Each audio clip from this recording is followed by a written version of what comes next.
it's the next level. Did I not bring you some glee, mister? Oh, look at me. Now I'll burn all the memories of you.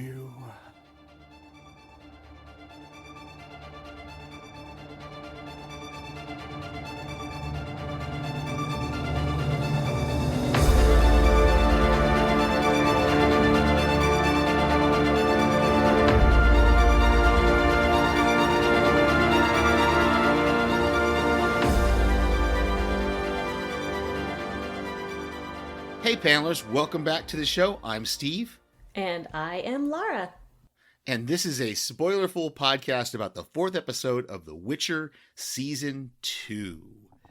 The episode is entitled Redianian Intelligence, and it's a guest at Kaer Morhen extends a guiding hand to Ciri and an invitation to Geralt.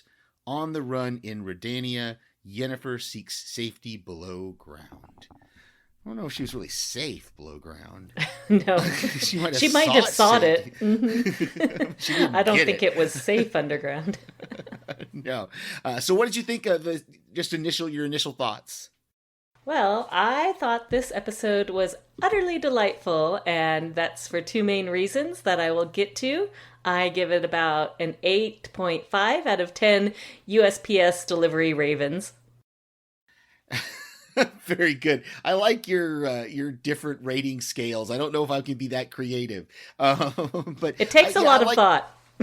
I liked this episode quite a bit. I watched it for the first time right after I edited last week, so I had kind of a break before I did the second watch today, and there was a lot of stuff that I had forgotten about, so I need to get myself to watch it probably earlier in the week to do my notes, but yeah, it was good. It was good. We'll talk about the returning characters we had and some cool things that happened. And there was a couple of confusing things as well for me, anyway, that maybe we can talk out and figure out as we go along the way with the discussion.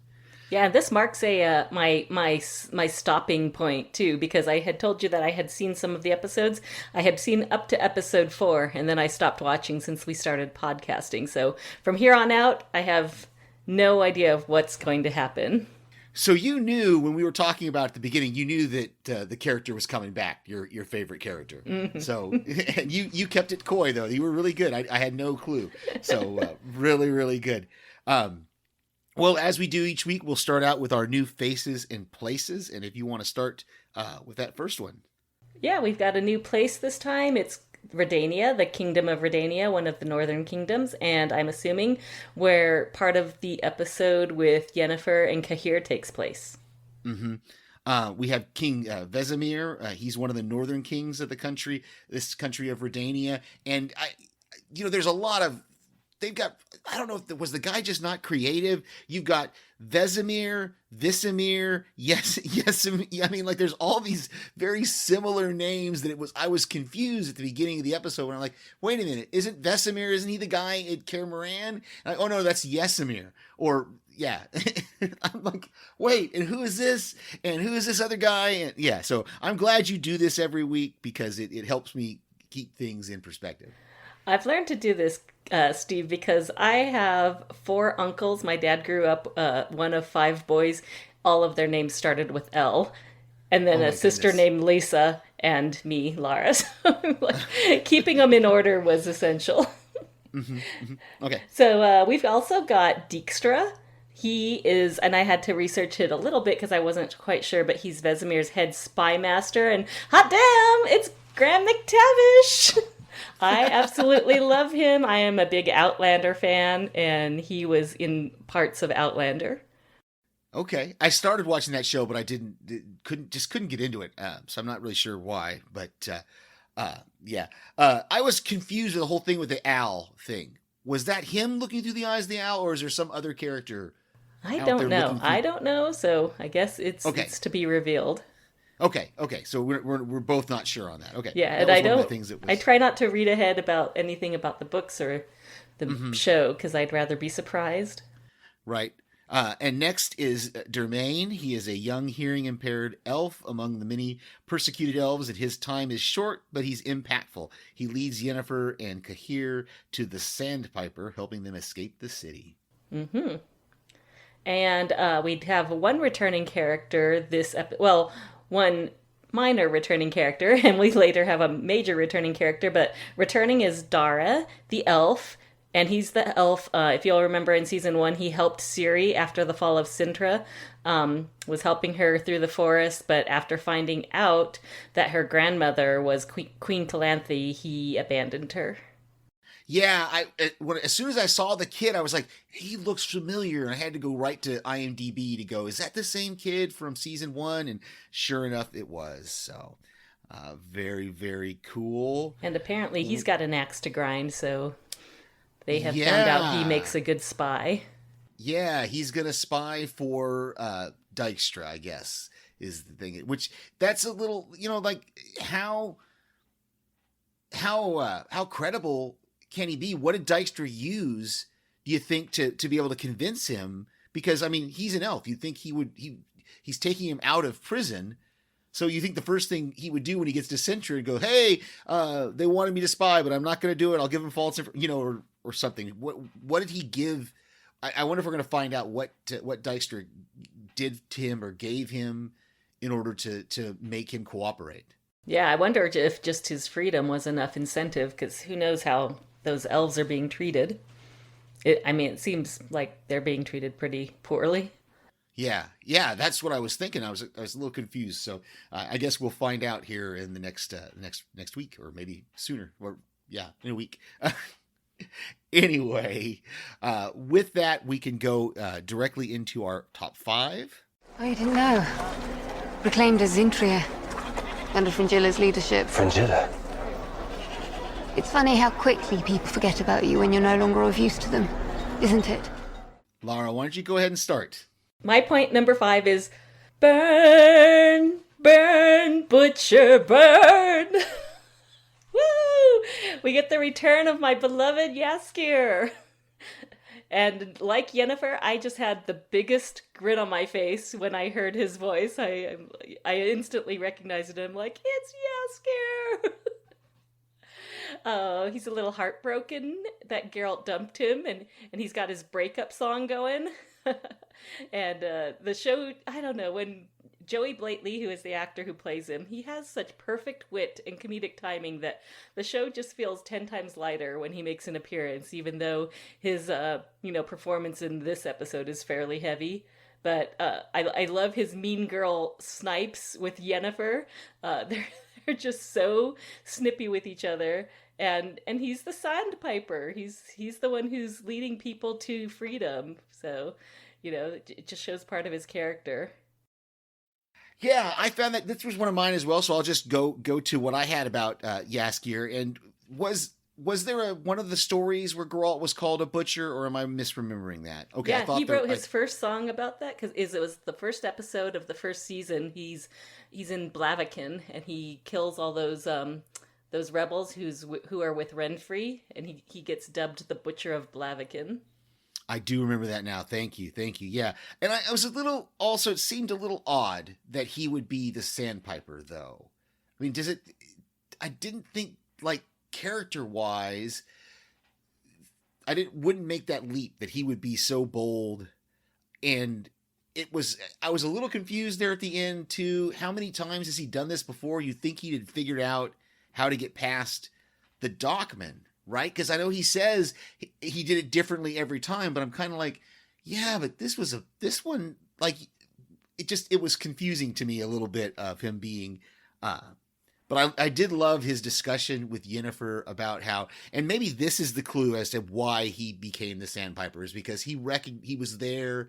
He said he was there when they took elves from one of the locations, and he just could see that this group these northern kings are not going to stop at just the elves. They're going to, anybody they deem as other or that threatened them, so eventually they'll get, and it almost seemed like he was scared that eventually they're going to get to his type of people,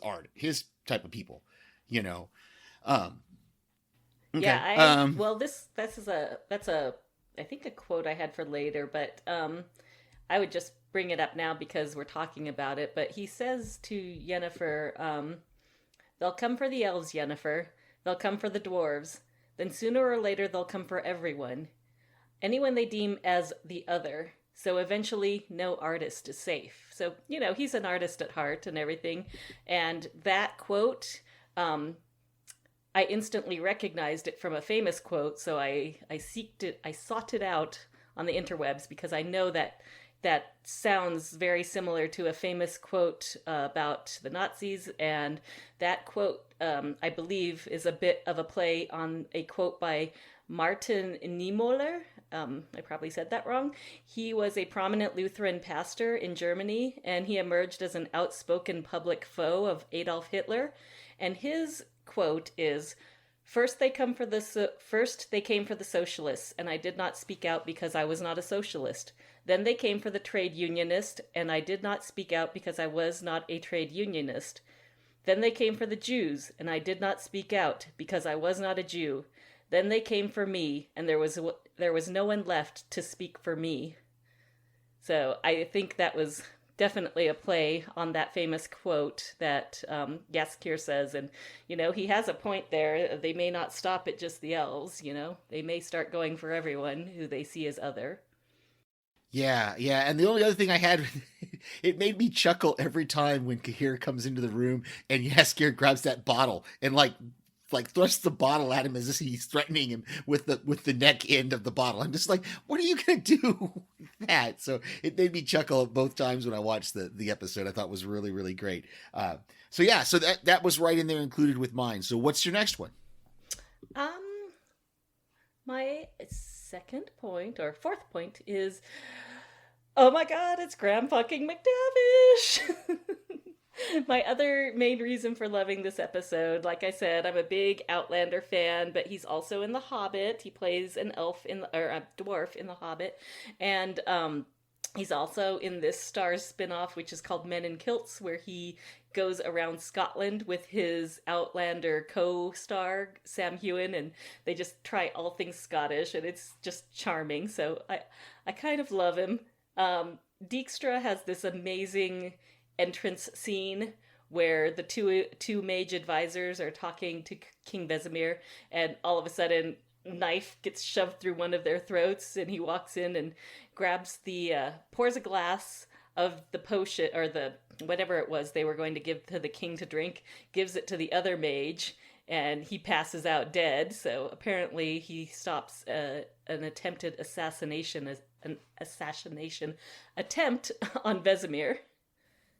Yeah, and that was great. That scene in I guess it's his study or his room or whatever, where he's shirtless, walking around talking about the white flame and how are we going to get to him, and nobody can get to him, and the owl is just watching him, and then he walks up kind of straight up to the owl, looking it right in the eyes, almost as if he knows the owl is seeing. I don't know. I'm waiting for that to be revealed, that what's going on with that owl. But he was pretty cool, and it seems like he's going to be an interesting character to follow through the rest of the season. Yeah, and he's just great at playing just a crazy off the rails kind of character after seeing his portrayal of his character in Outlander. Right. Okay. Good. My next one is the creature in the sewer. We never really fully see it, but it really reminded me a lot of the Star Wars trash compactor scene where Luke gets pulled under, and we see this. And this was another one of those moments in the show that kind of confused me a little bit. But the hearing impaired elf gets pulled down, and Yennefer and Cahir are trying to pull him back up, and they ask the old elf for help, and he refuses and he runs away. Kind of showing that he's not, and he says something about survival or something like that. But then at the end, he's the one who sacrifices himself for the others to get on the boat. So that character seemed a little inconsistent to me, Yeah. I think he was maybe trying to redeem himself, because in the moment he was afraid and cowardly and he ran away. and maybe, who knows, maybe on reflection he realized what a coward he was, and finally decides to stand up and do something so that they can get away.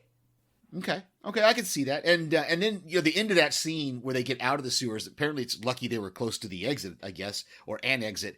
But Yennefer has this amazing meltdown right there in front of Cahir when Cahir figures out that she doesn't have her powers. And I've got some of his quote when we get to quotes, but I just loved her talking about all the things that, they give you power and then they take it away. They give you love and you find out it's not real and all these things. And then when he's talking about, well, you were the mage, and she tells him the truth of what the real training that goes on at Aretuza is, not just how to harness magic or chaos, but it's teaching them how to convince kings to do what they want, whatever they want to do. So they guide the direction of the politics kind of thing. And I thought that was really interesting because we hadn't really seen, we've seen that, and we're starting to see, like last week, King Vassal says something about, we can't trust, I think we talked about that last week, we can't trust our own advisors anymore.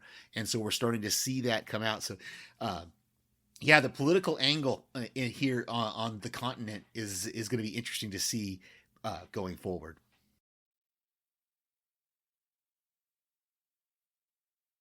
Yeah, I think our internet is getting a little spotty, so hopefully we can make it through. Yeah, one thing I was going to mention is Cahir seemed very impressed by Yennefer. He said, "You were fabulous at Sodden," or whatever he said to her, but he gave her kind of a looked a little like extreme reverence or something. He was impressed by her. Yeah, I think so. Yeah.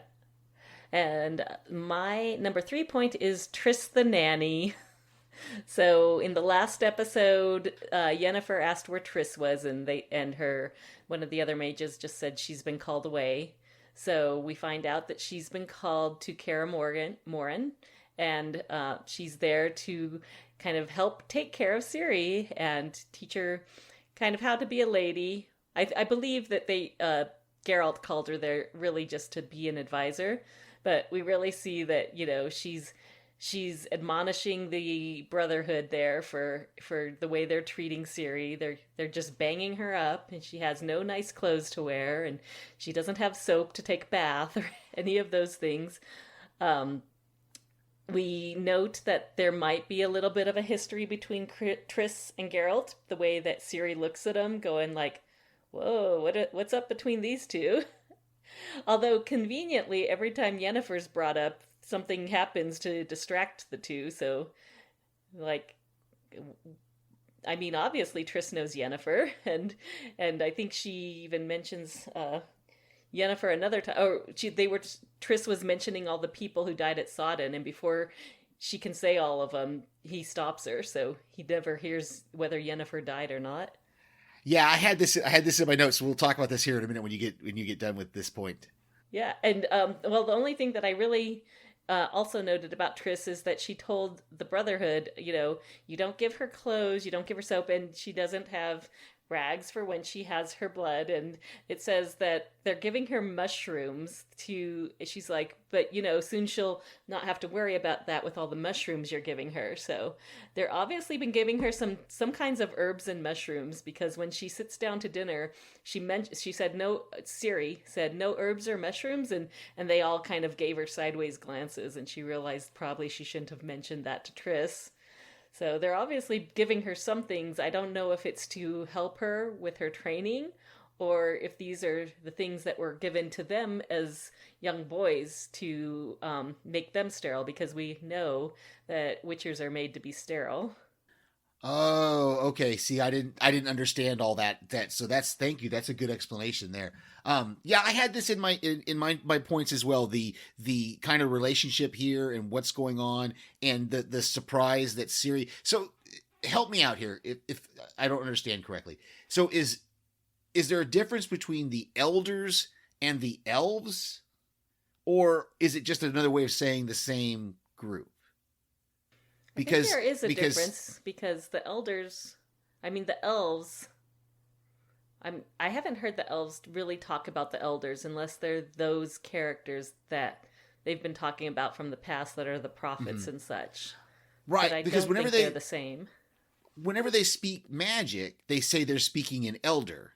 And then and then we find out that Ciri apparently has Elder blood in her, and that Elder blood was used to create Witchers. So there's another thing going on here. But yeah, it was an interesting twist to find out that Ciri has this Elder blood in her, and it's very rare. Apparently, they thought it had all been bred out of people. So it's going to be interesting to see where that kind of goes. But I did like that as you were talking about, the Geralt realizes that Ciri needs a woman's influence, and so he kind of called her there. But of course he refuses to go to bed with her when she offers, and she tells him the next day, that, well, I just wanted your pain, or something like that. And they talk about, Witchers not having emotion and not having feelings and stuff was really cool. And I love that whole part where Trish begins to teach her, and they talk about the mutagenic alchemy, which is, we've already kind of discussed that maybe somebody is out there making monsters. But of course they find out that no, it wasn't mutagenic alchemy that made this monster. It had something to do with Ciri when she destroyed the monolith. And I didn't quite get all of that was going on there. So it's going to be one of those things that I may have to watch this episode again just to try to understand exactly, or maybe we'll get some more of it in the next episode when they actually go investigate the monolith.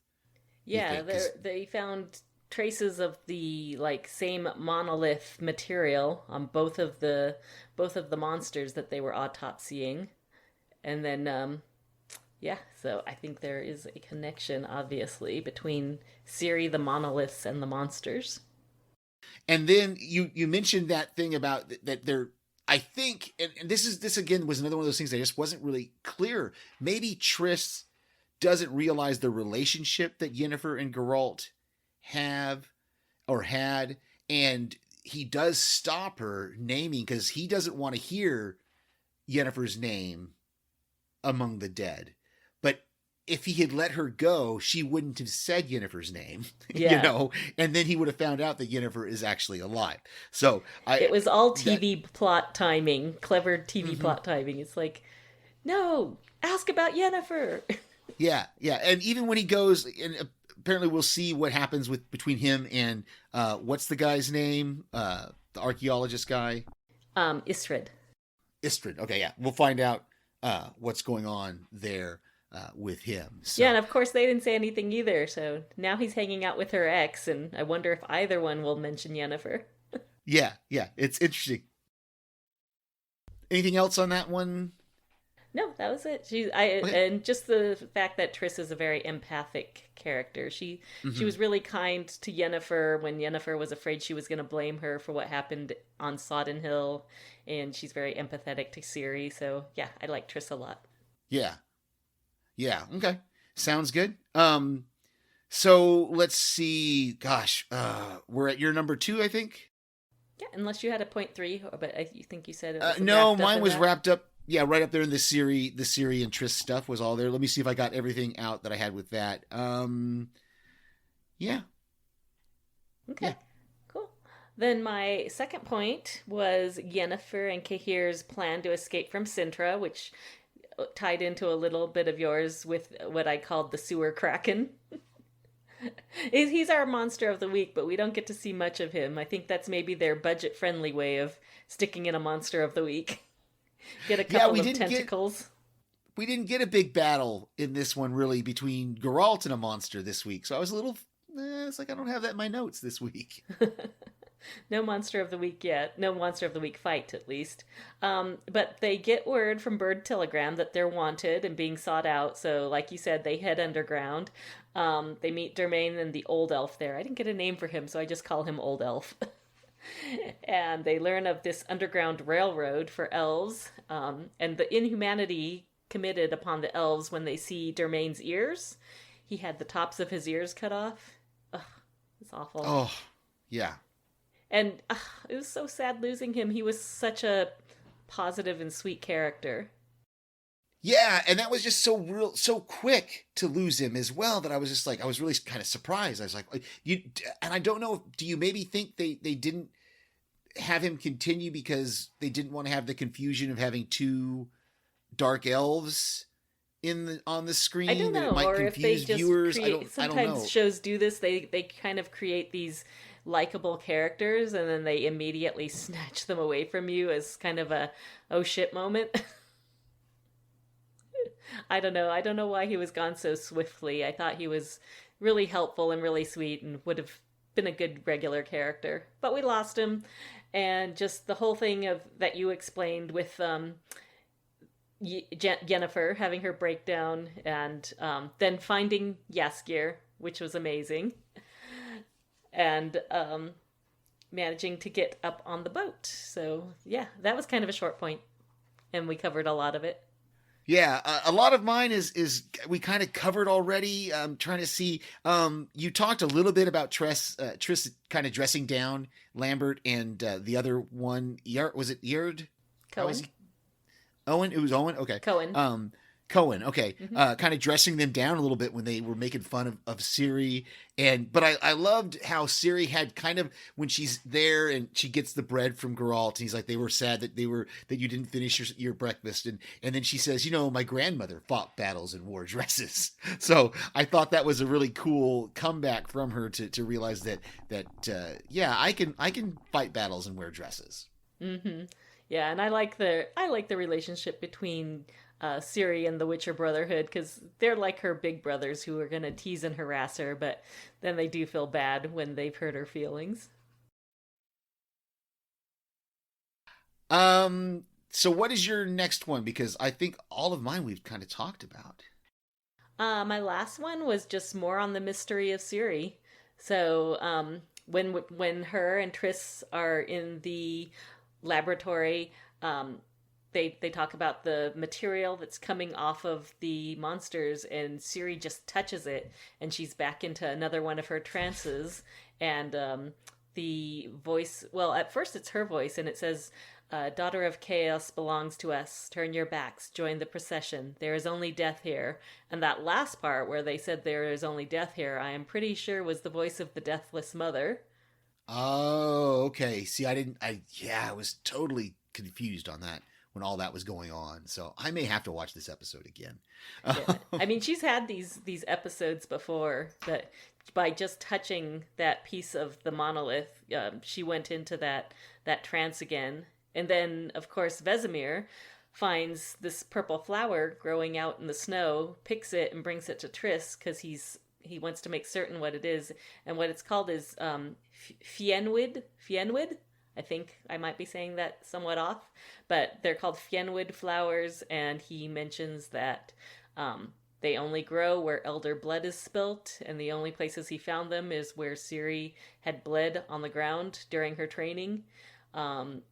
He mentions, of course, like you said, that those flowers were used in the creation of witchers in some of the potions that they took, and that possibly Ciri can bring about a new creation of witchers. But kind of, what does that mean for her if it takes her blood to make those potions?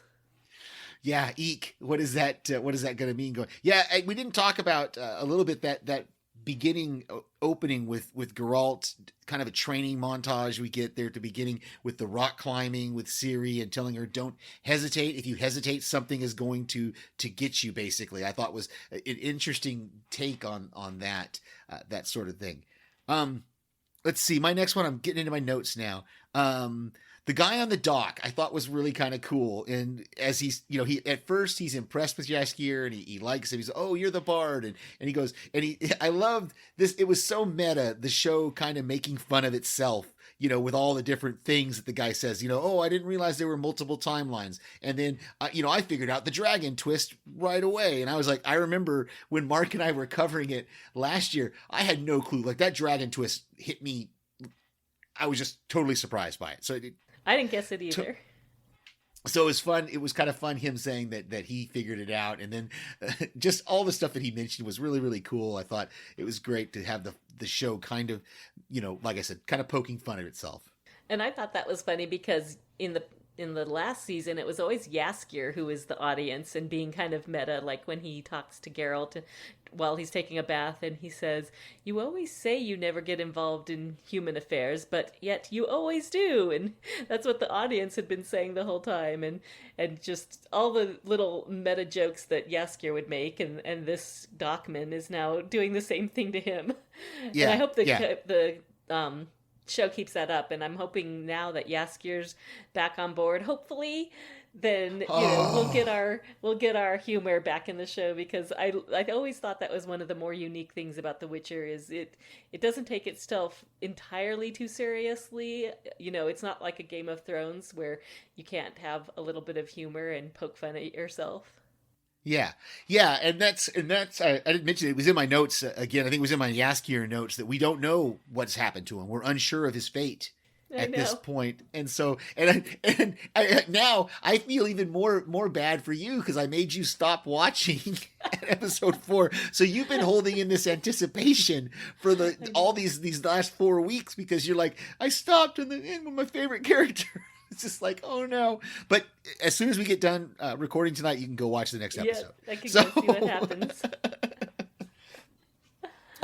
The only other thing I have really of note is, again, and you talked a little bit about this, about Triss and Geralt's prior relationship. This is now I think every episode we have had a mention of that Striga episode. And we still have not seen that princess, though. No. We have not seen how she turned out, and we don't know exactly how long it's been, because I want to say Foltest looked very close to the same age as he was, so maybe that happened in the main timeline. I guess it did happen in the main timeline, so that princess may still be a child. Or a baby. Or no. I think it would be hard to tell because the only people who can help us gauge the timeline are the humans. So Ciri and Jaskier. So, if Ciri's in the timeline, we know we're kind of in the modern, our current timeline. But she wasn't, well, she was in that episode, but that's when they were kind of flip-flopping between future and past. And I forgot now. No, the Striga, when the Striga turned back to a almost normal human, because I think she still had the claws. She looked like she was a teenager or a young woman. Mm-hmm. So we just haven't seen that. I don't think we've seen that character since then. So I'm wondering if something's going to come up with that character, because it just seems strange that they've made a mention of it almost every episode. There's been some sort of allusion to it. And also to Ciri's parentage, So it's interesting. So we'll see, because I think that episode was it wasn't the main episode that let us realize there was a time difference, but it did drop a couple of cool hints that you started to realize these timelines don't look like they're consecutive. Yeah, because that's on your rewatch. That's where you realize that Yennefer is there in the court when that king and his sister are children. Mm-hmm. And so that's when we start to realize that Yennefer has this long time. And I think she made some comment about that, didn't she, to Cahir or to Jaskier, when he said something about the prior, what happened before, and she said, well, you're going to have to be more specific. I've lived a long life. You're going to have to be more specific. Yeah. So, that's everything I've got. Have you got anything else that we haven't really talked about? My only note that we haven't covered yet is that when we're in the town and you're seeing the terrible way they're treating the elves as they're loading him into those wagons. And we didn't mention the reason that they're rounding up all the elves is because Zintria has become a refugee city or sanctuary city for the elves, and so now all these other countries with elves in them are rounding up the elves because they believe that they could be either spies for Nilfgaard or double agents, or they're going to uprise against Nilfgaard, which is very similar to what happened to the Japanese during World War II here in the United States. So, you see the way they're being treated. But one thing is there's a crier walking through the town with a bell, and he says the wild hunt is coming. And I know from the video games that the wild hunt is something very big, but like I said, I have not looked into it to see what it means, but I have a feeling it's going to play a role in the season. Okay. Very good. Yeah, there was a lot of stuff. I'm going off my notes now. Now I'm just off my brain. There was a lot in this episode that I wish I had taken even more notes of, because like you said, I didn't realize those pamphlets that were falling down. Were they specifically about Cahir and Yennefer, or Yeah. Okay. Because that's how Dermain realized that who they were. Okay. Well, they realized that she was the elf and he was the man on the run, but he also knew that she was part elven because it says something about like elven scum mage or something like that. Okay. That makes sense then, with that whole attack thing. And that was funny when she saved him and he's like, I had it handled. And she's like, no, you didn't. It was really, really good. Yeah. Okay. What else have we got here? Quotes, I guess, is where we're at, right? Why don't you go ahead? Is there any that you haven't said already? Yeah, I've got a couple. All my quotes Yeah. are from Jaskier, of course. Okay. And so this one, I'm going to try and do my best Jaskier voice because it doesn't have quite the same resonance without it. But so Jaskier says to the dockman, you know, because first he's being harassed a little bit by the guy, and he says, "Am I gonna say it? Yeah, I love that. Say it. I love that.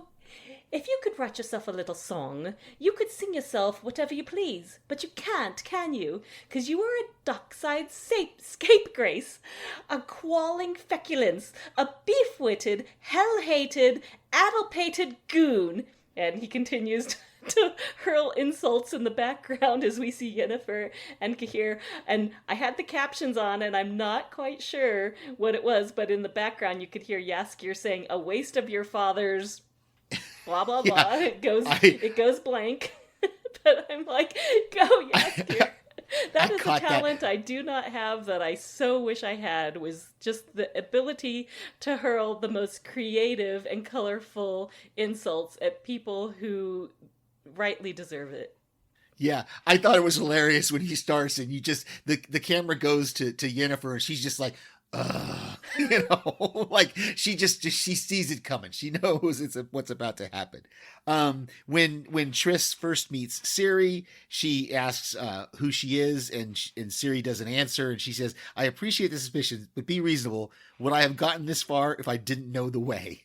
When she's trying to get to Kaer Morhen. So yeah, because Kaer Morhen is supposed to be really hidden and impossible to find to people who haven't been there before.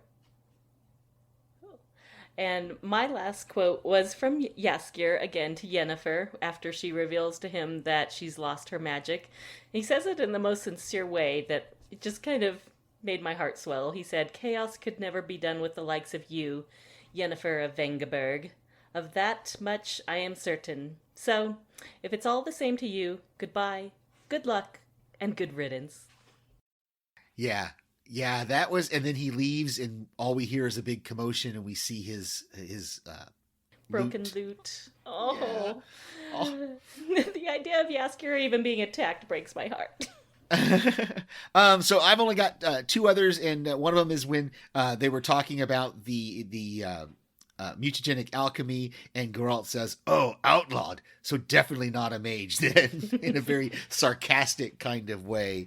And then the other one I have is from Cahir, and it was kind of this is kind of close to what you were talking about, is that Cahir kind of almost has I don't want to say it's a romantic thing, but he definitely knows that she did something significant at Sodden, and he says, "Oh, that's what did you in, isn't it? It stole your power. We all have our time in the sun. Your magic has served its purpose. Perhaps there's a bigger plan out there for you now." And she just loses it. And I think it's going to be interesting to see their relationship going forward and how that affects everything. Yeah, maybe also affects, whenever Geralt and Yennefer meet again. Yeah. So we'll see. I didn't see any feedback again this week. Do have a bit of piece of the news that I'll share, and it's been all over Facebook, and several outlets are reporting that Netflix will be dropping all of their Marvel shows come March 1st. So Daredevil, The Defenders, Iron Fist, Luke Cage, Jessica Jones, and The Punisher will all be leaving Netflix by March 1st. I think February 28th is their drop dead date. So I don't know. I kind of hope they find a new home, maybe at Disney Plus, but I some of those shows were rough, and I don't know how if Disney would want them on their platform, because I think some of those were, mature. I don't remember what the TV rating was for some of them, but I know they were more mature. Yeah, I think they all were rated mature, except maybe the Defenders, but I don't think so. Yeah, so we'll have to wait and see if they find a new home somewhere. I hope that if Disney Plus does pick them up, I hope they don't re-edit them or something like that. But it also gives us hope for these characters possibly returning to the MCU. I mean, we already know, this isn't a spoiler because Spider-Man No Way Home has been out there for a while. So if you don't already know this, skip ahead a few seconds if you don't want to hear a spoiler about Spider-Man No Way Home. Okay. The guy who played Matt Murdock in the Daredevil Netflix series, Charlie Cox, that's his name. He actually appears for a very short cameo in Spider-Man No Way Home as Matt Murdock, the blind lawyer who is Daredevil. Best cameo ever. It was just too short. It needed to be more. I know. So we'll see what his is going forward. I've seen a bunch of rumors flying around the internet about John Bernthal possibly returning as the Punisher in our current MC Marvel Universe MU, I guess. So we'll have to see what happens with all those people. But that's what's coming up. And not only the Daredevil, but more spoilers coming up here, folks. But if they've listened to your Hawkeye coverage and everything, we got another Daredevil character back in the form of Wilson Fisk, the Kingpin. Sorry. Played by Vincent D'Onofrio, and I think it was confirmed by Kevin Feige that he is the same Wilson Fisk that we had from the Netflix series. Mm-hmm. So. Well, that's the worst birthday present ever for me, that they're taking all of those off on my birthday. Oh, I'm sorry to hear that. Maybe I'll just sit in bed and watch them all on my birthday. With a giant, happy birthday coming giant up. pint of Haagen-Dazs. No, Matt Murdock, come back. So, any podcast recommendations this week? One recommendation that I would like to throw out there is Watched It in the 80s with Damien. He's got his guest host this week. This week and the past week is Amelie, and they were covering both the 1984 movie of Dune and the recent 2021 movie of Dune, and I'm a big Dune fan, so those were really great to listen to. So listen in if you get a chance. Very, very cool. And the only one I would mention quickly is on the Pirate Core Entertainment podcast network is Run for Your Lives with Paik and Daphne. They cover all sorts of movies that make you run for your lives, and I send them in voicemails for as many of them as I can. And so if you want to check out a good movie coverage podcast, it's called Run for Your Lives. Again, it's on the Pirate Core Entertainment Network. We would love to get your feedback, and obviously you are listening to us on your podcast player of choice. If there's an opportunity to give us a review on there, we would love to hear your thoughts and love to get a 5-star review from there. We are on Spotify, Google Play, Apple Podcasts, Amazon, all the podcast players out there. Give us a listen to, follow us, subscribe, all those kind of things that you can do. Check out our new website at www.panels2pixelspodcast.com to submit your theories and feedback. Go to Facebook group, facebook.com, panels2pixels. We're on Twitter at panels2pixels. That's panels2pixels. The word panels spelled out, the number 2, and then pixels. Or email us at panels2pixels1@gmail.com. That's panels, T-O, pixels, the numeral 1 @gmail.com. You can find us on YouTube. If you search for Panels to Pixels Podcast, please subscribe and give us a thumbs up. And we are on Instagram at Panels to Pixels Podcast.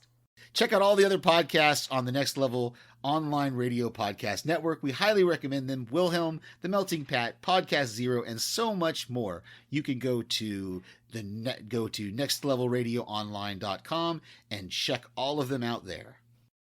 Next time, we will continue The Witcher Season 2, Episode 5, entitled Turn Your Back.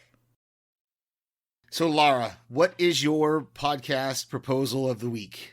Okay, just as we were talking, I realized I have not thought of a proposal this week, but we've been having some problems with my daughter's fish and it not eating when we want it to eat.